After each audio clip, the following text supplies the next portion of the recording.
in the end, everything is perhaps a social construct only anyways. I don't think life has any meaning or life has any purpose. If anything, I think it is to reduce suffering around us. Because eventually, whatever we do, however we behave, whatever associations and organizations, whatever we form, it is for the survival. One thing I know is I'm not peaceful. There's a lot of chaos in my mind. There's a lot of stress, and everyone else is stressed as well, I know. So let's try to find peace. I only believe there are two kind of people. One is normal people, one are people who are enlightened. I think things are as simple as that. We all are God's children. If God exists, why should He do that? Why does He want to make some people bad and some people good? Now, unfortunately, the only concern is God hasn't made obvious about His existence. What He's testing though, the exam is happening, but I don't see the point of this exam. God gave the willpower, so it's God's given willpower. Why did He make such a weak willpower then? You know what I mean? And that's my concern. I mean, this test, this examination shouldn't happen. God will earn my love someday. We just had a great conversation with a gentleman from a Hindu background, and so a lot of our initial points started really from that perspective, from the philosophy of Hinduism. Even though he doesn't seem to be an active practitioner, a lot of the questions, a lot of the thoughts certainly had that underlying philosophy. But yet we came to an interesting point, which we spent most of the rest of the conversation on, and which was around, why does God do what He does? Why does He allow us to fall? Why does He give us weak will and freedom to choose against Him? What is the point of it all? What is in it for Him? What an excellent question, and an opportunity to speak about a God of glory, a God of glory, God who deserves all the glory, who He does everything. He created us for His glory, and I appreciate that is a maybe difficult concept to grasp, but it's not a glory of a vain human nature, someone who thinks that they deserve more than they really deserve, things that they haven't earned themselves, things that God even gave them. But this is a God who deserves all the glory, and who, in creating us, who creating the entire creation, so invites the creation to sing glory and to praise Him and to ascribe this glory to Him. With that comes His character of love. He loves us so much that He wants to have a relationship because He is love. He calls us to that relationship. And so those are some of the concepts that I tried to convey to this gentleman. I pray that he would think about those things and cherish them in his heart, and that he would look more into the character of this God, the nature of this God, read more about Him in the Bible, this God of love, the God who deserves all the glory in the world. Well, have a look, let me know what you think, and God bless you.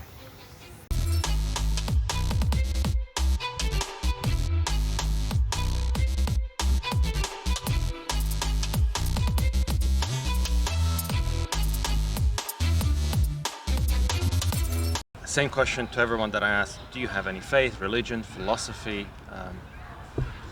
I was brought up in a Hindu family. Yeah. Now we have been brought up saying that Hinduism is a way of life rather than a religion, and I never have spent much time thinking about what religion is, or like if God exists. But I'm very sure that I'm spiritual, because I have always been impressed with the concept of nirvana, enlightenment. How people have achieved enlightenment, and if it is real. But and when it comes to religion, I kind of like many religions, all religions, because I went to Catholic school as a kid. Okay. So I really enjoyed celebrating Christmas, and then I have some Buddhist friends.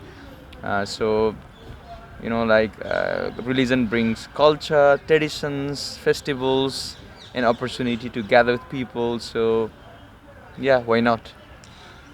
Thanks for sharing your thoughts. In fact, when I met other Hindus or people from a Hindu background, they're very similar. They're very open, right? Yeah. They're very respectful. They're very open. They say, for whatever religion others, they would be very respectful of them, and they would even go as far as saying, "Look, we do not deny those claims, but we wish everyone to kind of thrive and pursue those truths." Yeah.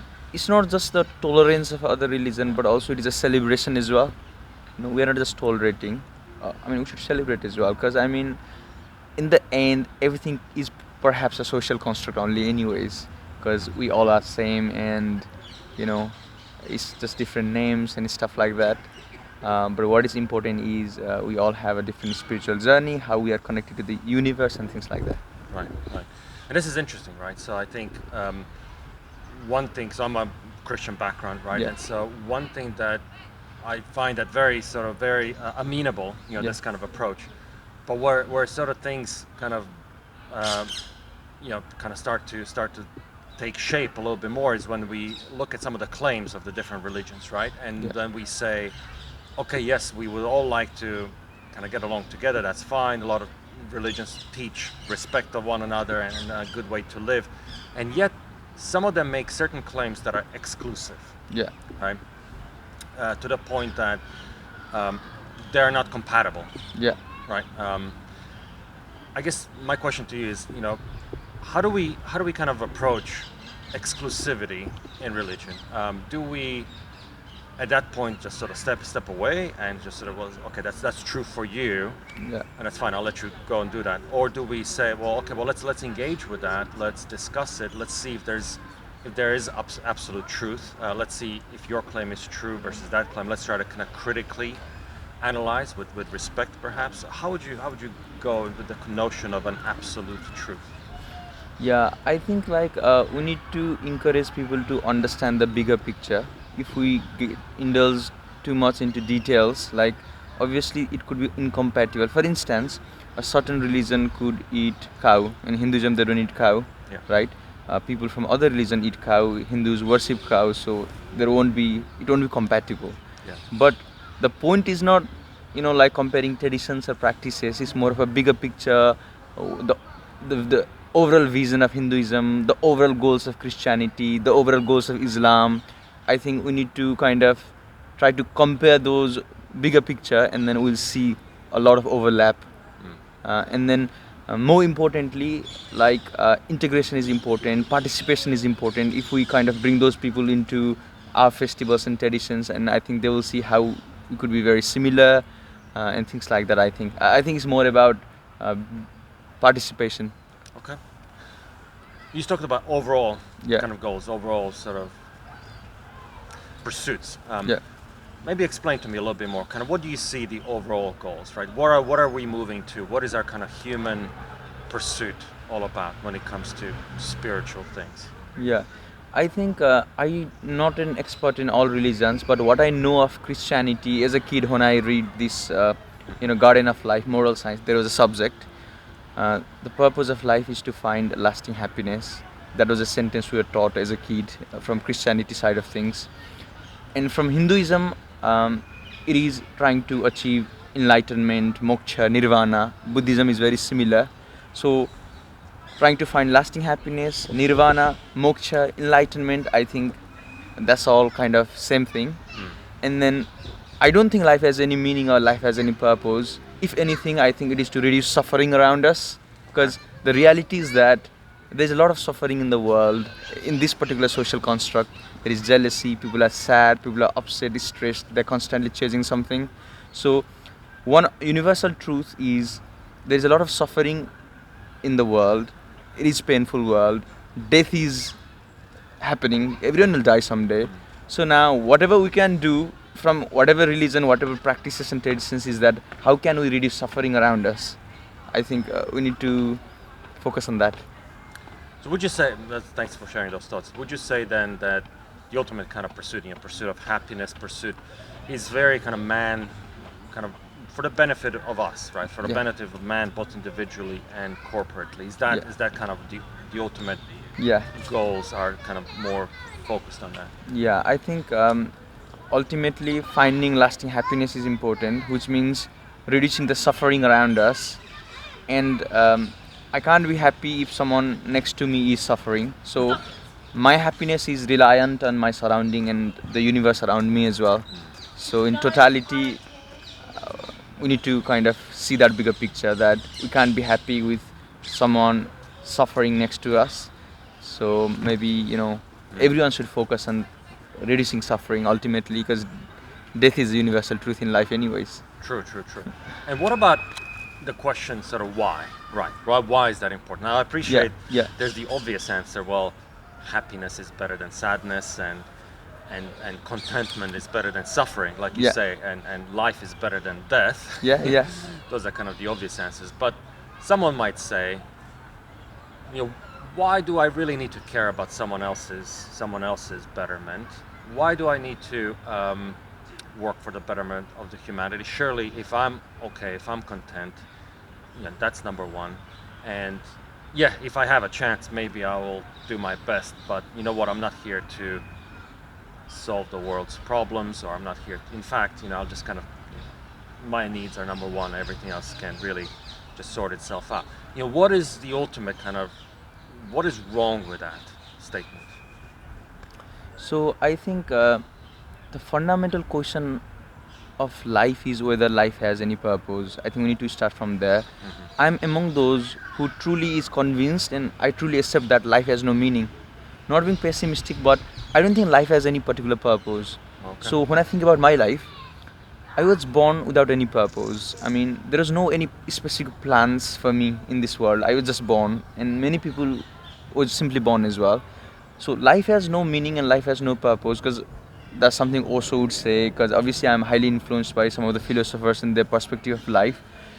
So as I said, I accept that life has no purpose and meaning. I also accept that the world is painful. There's a lot of suffering in the world.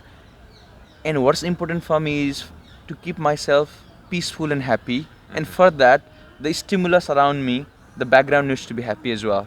I mean, I can't be happy if people around me, people I get exposed to, are not happy. Like, I can't enjoy my meal if there's a homeless person sitting next to me there. Right.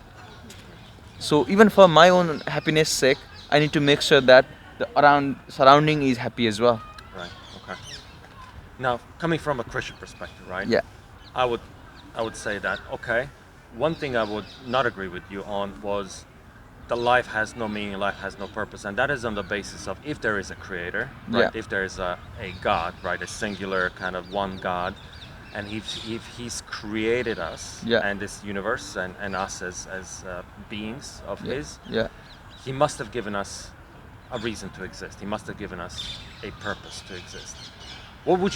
How do you kind of reconcile that, right? So if there is a God and we exist, that means we must exist with a purpose. We need to obviously find out what that purpose is, but we wouldn't be existing without a purpose because we were created, right?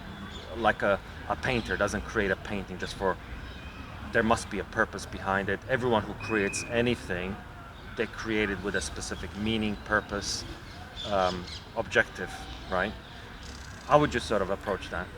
Perhaps sometimes the creator may themselves have a purpose, not the creation, right? So maybe God has a purpose why he made me. Maybe he has his own purpose, but the creation may not. Like, I don't have any purpose in this world.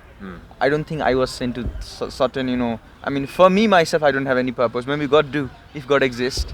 And I wouldn't know what the purpose is. Right. All I know is that as soon as I came, there was a social program around me. There was good and right. Morality was already defined. Right. So I had to kind of be part of this social construct in the program. Right. And then I'm leaving. And then I realized there's a lot of suffering in the world. And all I can do is potentially, try to reduce suffering around me. But I don't think I have any purpose. Right. So, I mean, I'm alive. And then life is, like I should live my life. So, but I don't think I was born to be a, corporate guy, or be a doctor, engineer. I mean, it doesn't have any importance. It is a social construct anyways. Right. It's interesting to talk about morality, right? Yeah. This is, again, I would say, as a Christian, right? I would say, I agree with you that there is a morality that we're sort of born into. We're born into a culture. We're born into a set of expectations. But I would say, actually, on top of that, most of those expectations, I mean, some of them are socially constructed, but at the very bottom, at the very foundations, resides what I believe. We need to ask ourselves, where does good and bad come from? Or maybe who defines what is good and bad? Yes, we can go to our parents, we can go to the lawmakers and all that kind of stuff, but even they derive that from somewhere, right? All that stuff derives from somewhere. And I would claim that must be from the creator again, right? So if someone creates us with a purpose, someone creates us with a meaning, that means that they've created us with a sense of what is right and what is wrong, so that there is an ultimate standard, and either we are reaching that standard or we're falling beneath that standard. But it's the ultimate standard, right? So it cannot be that, okay, well, in this culture I'm considered good, but if I go to a different culture, okay, now I'm considered bad. That could be the case, but at the very bottom, right, at the very foundational level, there are some good and bad things that should be universal, right? Would you agree with that, or? Now again, the world is so old. Things have developed emotionally as well and socially as well. So it would be very difficult to reach to the base.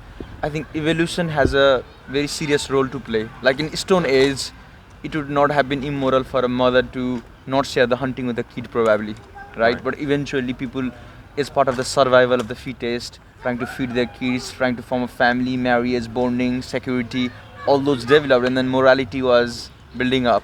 You know what I mean? Maybe back in the days, in Stone Age, if a mother hunts something or the father hunts something, he may not share it to his child, and that would not be considered immoral, because at that point, those emotions and society wasn't advanced enough. Right. And then through evolutions, through practices, because eventually whatever we do, however we behave, whatever associations and organizations, whatever we form, it is for the survival. And then as part of that, I think those evolutions in morality would have been developed. I don't think it was predefined and given. It is something we developed over time. Right. So how do we, at the end of our lives, right? Some people talk about there's judgment before God. Some religions don't think there is judgment, right? But let's say looking back, and some people believe in reincarnation and karma and other things, right? Yeah. There's a certain sense that all people kind of have this idea that there will be some sort of a look back onto your life at the end of your life, right? Whether that's a judgment or whether that's some reincarnation or karma, and there will be some decisions being made based on how you've lived your life, whether you lived in a good way according to the expectations or whether you felt beneath those expectations, right? So in certain religions, they would say, okay, well, you will then be reborn as a lower class or lower breed, right? If you've not done what the expected was, right? Then, or in Christianity, right, you'll be judged and there will be heaven or hell that would follow, right? That again kind of looks back at the standards, right? But the question is, I mean, who decides, right? Who decides whether you've done it or not done it? I don't think that decision will perhaps be made. Obviously, in Christianity, there is a concept of soul. In Hinduism, we call it Atma, similar concept. We believe in reincarnation, like Krishna, Vishnu coming now and again. But the thing is, I think things are simple because I don't remember my past life, and you don't either, and no one does. I mean, so I don't believe in reincarnation. Or perhaps even if Atma, soul never dies, then I'm in a new consciousness. I don't remember my past lives ever, not any of my lives. So I don't believe in reincarnation. Now, then perhaps your question is, then if you have done really bad in this life, how will that be balanced? Perhaps the chaos in my mind, if I have killed someone, or I have done something really bad, then it will only haunt me back through my life because I'll be going through that chaotic and lack of peace. But I don't think there is a punishment. And even if God exists, then we all are children of God. I don't think He would be in a mindset to punish us. Right. But do you think we're kind of ultimately in our very nature good? Yeah, definitely. I think, as I said, it's just we are programmed for survival of the fittest. So we just want to survive however we seem fit, and that's the problem. But yeah, as I said, the ultimate truth is death. The ultimate truth is there is a lot of suffering, and it can't suddenly be changed because the way society has evolved, it has gone in wrong direction. Competition, unhealthy capitalism, and things like that. Hence why I say let's try to reduce suffering around us. Maybe if we do meditation, whatever, try to find peace. Someday we shall achieve enlightenment if that's a real thing. But nothing matters in life otherwise. Yeah, and that's an interesting, right? So what do you think is the answer then, right? So you talked about, meditation, enlightenment. I mean, we had many thousands of years of human Yeah. development, and, Yeah. and we some people find answers in technology. Yeah. They say, well, we need to just continue education, continue advancing in technology. We will find answers. We will prolong life, and Yeah. the longer we live, the longer we understand our nature, and therefore we will come up with more answers, right? As some people say that. Some people say answers are within you. You don't have to, it's not technology, it's meditation, it's kind of emptying yourself of the worries of this world and kind of reaching maybe that state of nirvana where you kind of just sort of nothing matters really, nothing is existing, nothing is there really, nothing to worry about. Yeah. But you have to kind of mentally kind of reach that state. What is the answer? Yeah, I think firstly we need to unlearn, because no matter how much I say, I was born in a Hindu family, but I'm not religious. Obviously, there will be a lot of influences, right? Right. I'm not religious, but I would still be scared to kill a cow or eat beef, because I have been programmed to think that way. And another person, let's say, who was born in Islam, no matter how he's not, even if he's not religious, they would be a bit conscious of eating pork. Or maybe in Christianity they have certain things like that, because we are programmed in such different environments. I think we need to unlearn these programs and then relearn, because I think life is simple. Looking at the stars, leaves, trees, birds, I think that is sufficient to understand our inner self. I think we are going into wrong direction. I mean, university education is not gonna let us to, it's not a path to enlightenment. And I'm not even sure if enlightenment is a real concept, a real thing, because I'm not enlightened, obviously. But I think one thing I know is I'm not peaceful. There's a lot of chaos in my mind. There's a lot of stress, and everyone else is stressed as well, I know. So let's try to find peace. That's what I say. And then maybe the path is probably meditation, or probably, like a chase similar to meditation, or like, people try to be monk. I don't know how it will work or not, but try to find peace. That's what I say. Whatever works for you. Is spending time with the nature. Yeah, interesting, right? Because I think we all would like, when you say what would you like the most in your life, some people say maybe happiness, but I think people would, once they have happiness, I think they would say, okay, I need peace more than happiness. Yeah, it's the worries, it's the trouble, it's the constant sort of anxiety maybe that people are needing in their lives.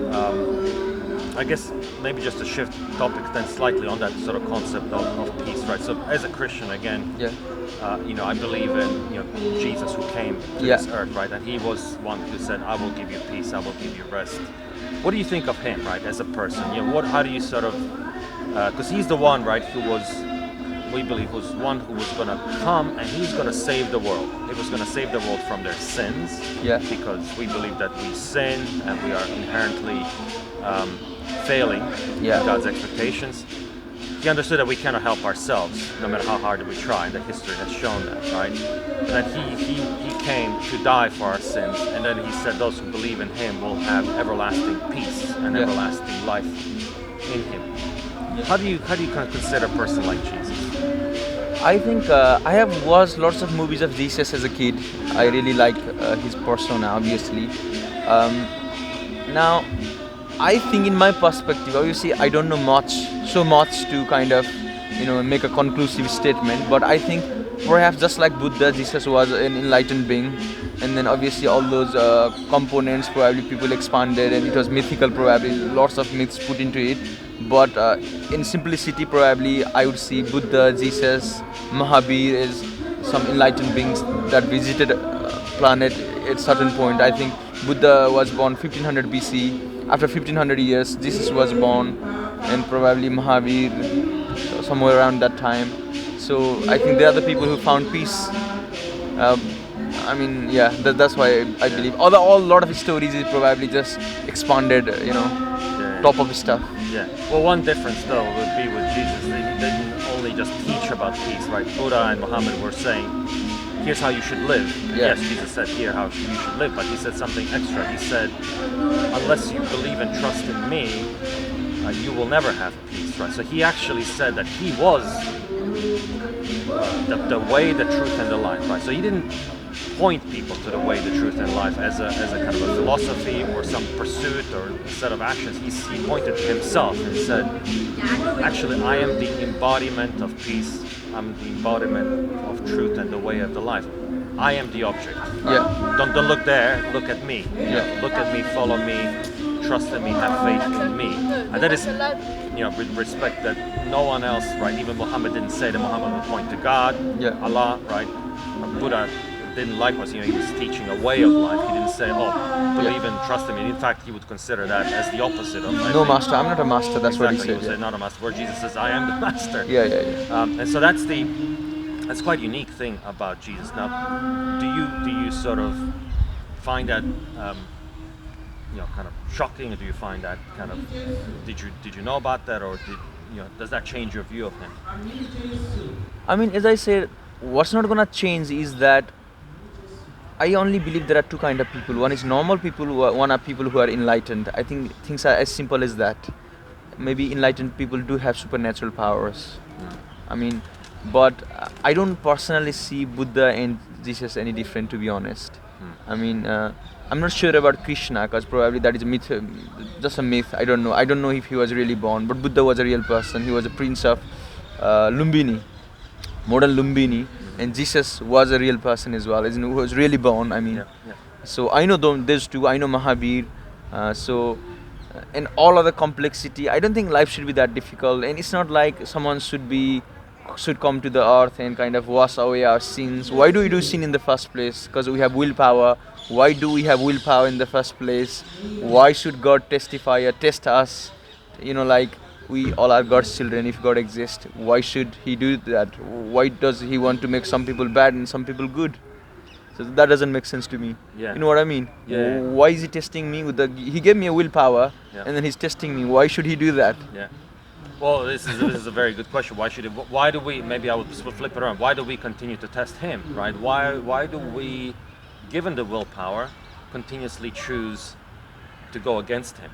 Right? That's maybe the interesting question. So the fact that he's given us the willpower, the freedom, it's almost like a gift, right? He could have created us as robots. Yeah. He could have said, well, I'm not going to give you that freedom. I'm just going to make you be my servant, and you're going to be my slave, and you will do everything I say. That wouldn't be a very loving thing to do. A much more loving thing to do is to give us freedom to choose or not to choose. Yeah. Right? And then, and then we complain, well, why, God, why are you, allowing all these things to happen? Why are these things happening so wrong? And we're like, but we never ask the question, why do we never follow what God tells us to do?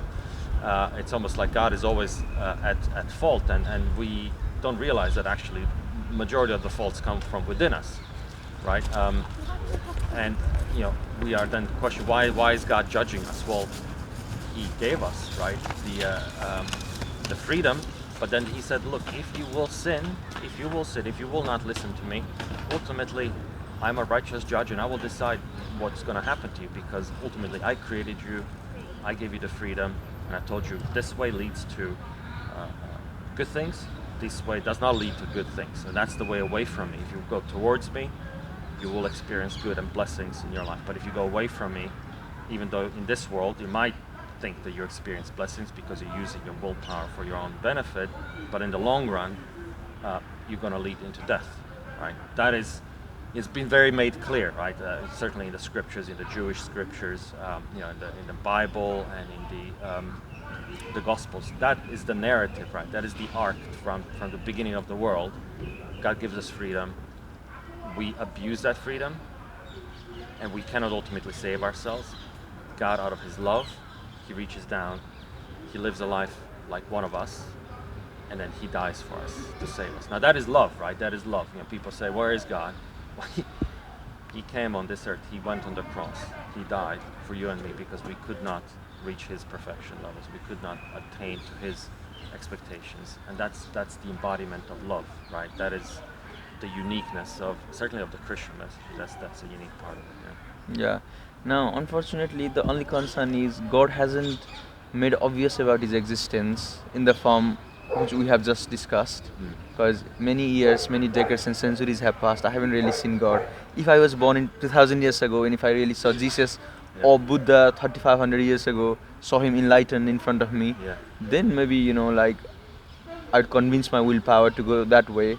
Now I'm in a situation that I have a willpower, and then there are lots of predefined religions or programs, whatever they are. I'm talking about all programs and all religions, mainstream religions. Now I'm not convinced in the first place that God exists, and it's not something easy for anyone to convince, because in reality I have never seen God. You know what I mean? I have felt something, but that is just that's me. That's like some soul or atma or consciousness, whatever that is. But I don't necessarily define that as someone, like a God or something like that. And then I also disagree with the fact that if God exists, right? I don't agree that if God exists, why should He in the first place? Okay, like I agree with you that why are we not using our willpower to please God, or why are we going against Him? But then what's happening? Okay, like what is good and bad? What are the outcomes? What are the results? Are those necessary? You know what I mean? Like what he's testing, though the exam is happening, but I don't see the point of this exam. This is unnecessary, because why should our willpower, why did He give a willpower that could go in a wrong direction? It should have been why couldn't it be like heaven, like a peaceful garden of, like what does He want to achieve? Why does He want to test me? Or why does He want to give me an opportunity to be bad? Because, right, He wants to show you that you cannot save yourself, right? There was a time, right? There was a time when everything was in Christian narrative, right, in the Bible, right? It all started well. It started in the garden, right? Imagine that very idea that you're talking about actually happened already in the garden, right? Adam and Eve, right, in the garden, found themselves in paradise, right? Yeah, They had everything. They had all the fruits to eat. They had the entire creation. It was beautiful, right? Yeah. No worries in life. A man and a wife with a companionship, right? And they had everything that they needed, right? There was just one rule. Just said, look, there's one tree. It's called the tree of knowledge of the good and evil. Yeah. Don't eat from that tree, but from every other tree you can eat. Yeah. And that's my only rule, right? Yeah. That is, right? Why now? Some people say, why did that tree even exist in the garden, right? Because, well, ultimately, what God wanted to say, well, do you trust me? Do you trust me? And this gift that I've given you, are you going to continue to choose me over yourself, right? God is ultimately interested that we trust Him and that we have faith in Him, right? Because He's the one who wants to be, rightly so, glorified in the creation, right? I think this is not a good analogy, right? But it would be something akin to if you're a father and you have a child and you want the best for your child, right? But if your child, first of all, doesn't listen to you, that's one thing, because you still love him, right? And still want better best for him. But if he says at one point, no, you're not even my father, that's like a very hurtful thing, right? If your child says, no, you're not even my father, I don't recognize you as my father, that's like the worst thing. That child could have been doing whatever, drugs and everything else, that's all forgivable. But if he said, no, you're not even my father, that hurts the most. That hurts the most, right? And that is what God wants us to see him as our Father, right? Someone who is there, someone who wants to be in a relationship with us, right? He created us for a relationship. Now, if we don't want to have a relationship with Him, well, then He's going to turn His back on us as well. That is why when Adam, chose to eat from that tree, they were expelled. They were expelled from the presence of God for that very reason. People say, well, that's pretty harsh. But yes, they made a choice. They made a choice that they chose themselves over choosing God. And we see that on a small level, like I said, parent-child relationship, but also husband and wife, right? I'm married, right? But if my wife were to choose another man over me, that would be so hurtful. That would be so hurtful. In fact, it would be so hurtful, I would say, no, I cannot spend time with you anymore. It is, a relationship has been broken, and we have to separate because it hurts so much, because you've chosen, instead of me, you've chosen someone else, even though I was here for you all the time, right?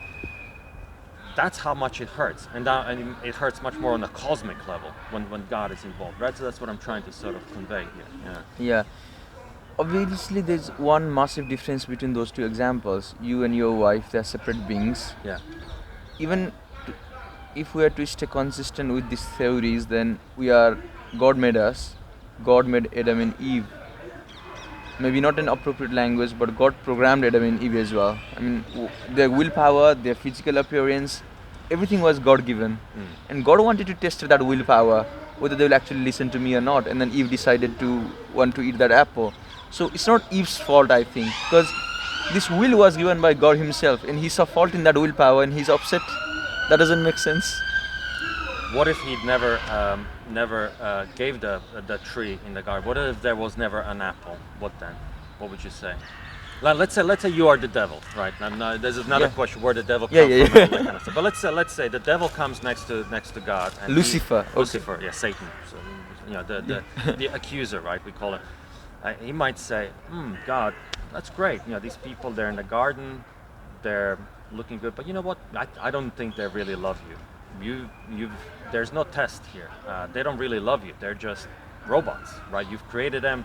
How do you know that they love you? They're just obeying you like some sort of robots, right? So God could easily be subject to such an accusation, right, from someone like Satan, right? To sort of say, look, they don't really love you. They're just pretending, right? Or they are kind of just robots who are just executing the program, right? So what's the point then?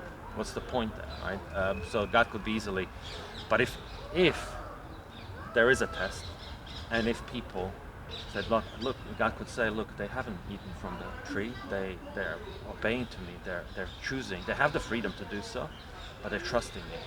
Then that Satan, that accuser, would not have any accusation to go off of, right? Because they would say there's real love, there's a real relationship here. They really do love you, right? That's the difference. If God found us and then was trying to convince Lucifer about our willpower, then that makes sense. But the problem here is that God gave the willpower. So it's God's given willpower. Why did he make such a weak willpower then?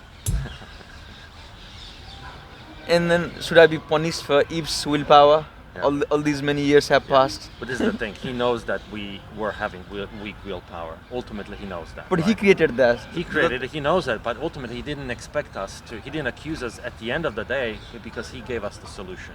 Right? This is the beautiful. This is what we call the good news in Christianity. They said God knew we're gonna fail. He knew that from the beginning that we're gonna fail, and not just that.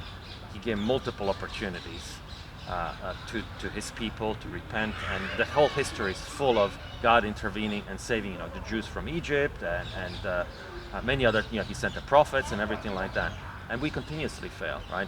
But then he sent his own son, who is representative of himself, right? That's why we say Jesus is special. He's not just a man, but he's actually God on earth. And so he, just imagine, God gave himself, so he died ultimately himself because he knew there is no solution. We will never be enlightened ourselves. The only way that we can be therefore saved is that God again shows up and saves us. Right? So all of the sins, right? So me as a Christian right now, I'm not a perfect man, right? I'm not. I continue to sin, but I continue to put my trust and faith in the one who saved and paid for my sins on the cross. So even with my weak faith and my weak willpower, I still fail to meet God's expectations, but I know that all of the punishment, all of that consequences of that sin are being paid for by God himself on the cross, because he said that this is the solution, this is the exit door, this is how you do get to me, is because I've done it, I've paid for it, right? It releases that burden immediately, that anxiety from me, and that gives me the peace, right? I do not have to strive anymore. I mean, the only reason I'm striving out of love. The relationship is there. He's accepted me. He drew near to me now. You know, the concept of my wife and I, you know, we are in love, and I do buy her flowers, not to remarry her, but we are married already, and I want to do good things to her out of love. And same thing now for me as a Christian. I follow him and I obey him, not to re-enter the paradise. I know I'm already there. It's because I love him so much and because he loves me so much. It's like a relationship outworking. Maybe perhaps this continuing relationship may have failed because I haven't seen any God-made appearance in my lifetime. Right. You know, maybe I guess there are very fortunate people who saw Jesus. I'm pretty sure probably they did in Jerusalem those days. And then people who saw Buddha, Krishna. But in my lifetime I haven't, and I do not believe that It is that mathematical that you have to, because we don't even know what is seen and what isn't anyways. Because if animal kills another animal in a, like animal chart is in on these, then we don't call that sin. It is a part of food chain. So even morality is defined. So in a bigger picture, I think nothing matters, because it's not easy thing to convince that God exists.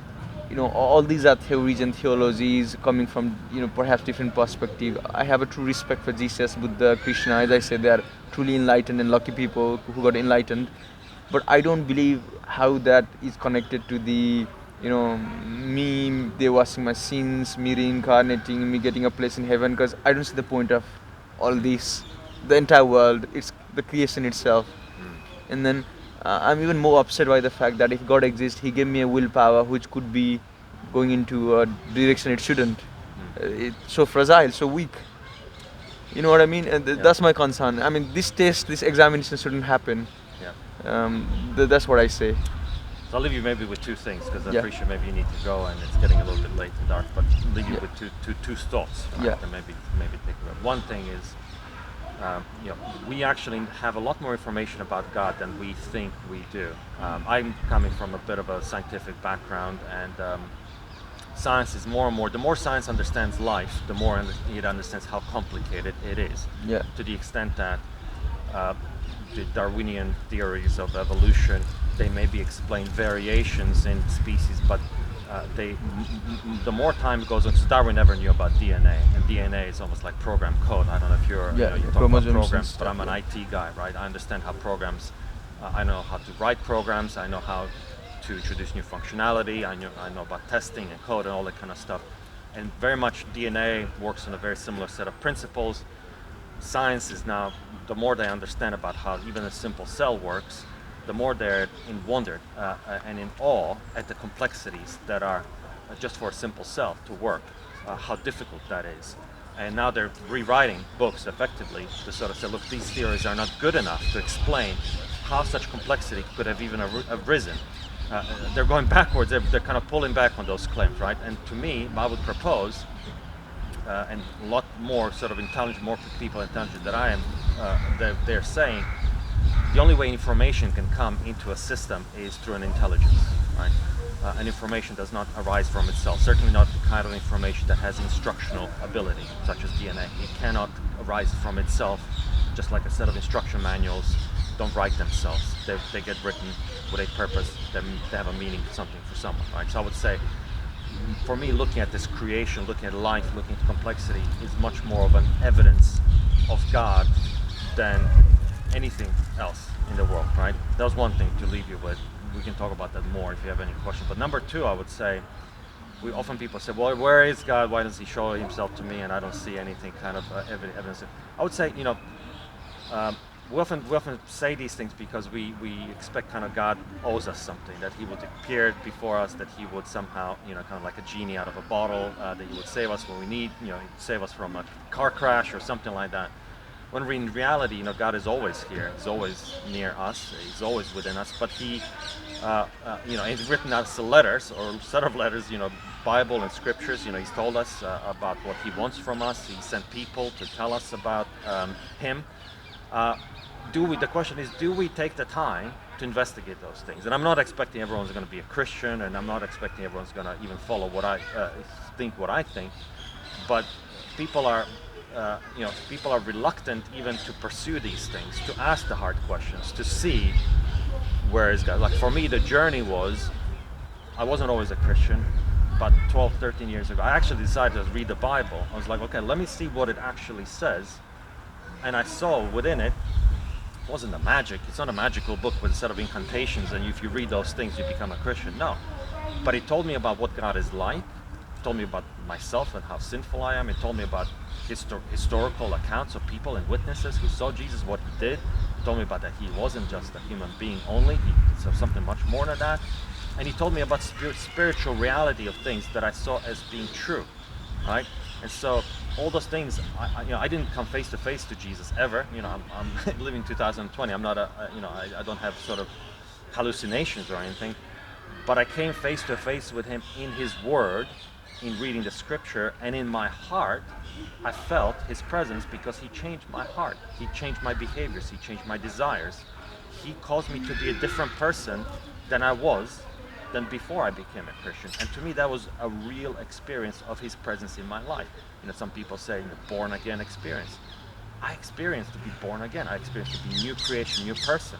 To me, that is evidence of something external that I couldn't have brought about by myself, right? Something happened to me that I couldn't have done to myself. And that could have only happened through an external influence. God, who reached out to me, who actually made me see him, come face to face to him. Not in a physical presence like you and I are speaking and talking, but in a spiritual sense. I came face to face to him, and I fell on my face and just said, God, I am yours. I will follow you, and I will believe in you and trust in you, no matter what happens. I have many questions, but I know they can be found. Answers can be found in you. So those are the two things. Creation is evidence to me of God, and we discount it. But number two, if we pursue him, he's there to be found. He's not sort of hidden that we cannot possibly know. Yeah, and then two things I wanna say is that one is, if God is omnipresent, staying consistent with your theory and your beliefs. Yeah. If God is omnipresent, and obviously I'm a God as well, I'm part of the God, I'm God. It's also called Aham Brahmasmi in Sanskrit. Now, God resides within me as well, so firstly I need to find myself, the inner peace, whatever I call it. Secondly, that one thing I truly believe is that if God truly exists, then God doesn't really need our attention. God is so big and huge, and we all are creation of God. My sentiments, my sweat, hair, everything of me is part of God. He is God's given. He doesn't crave for my attention. Like, he doesn't care for my attention. That's what I believe. He doesn't have to, but yet he does, I would say. You're right. He doesn't need us. If we were to disappear, he existed before us, right? So it was perfectly fine, right? He didn't need to create us, and yet he desired to do so, right? And that strikes me as something, people, one thing that really caused me to think, what is love, right? The concept of love. Where did love come from? Well, love is a relationship, right?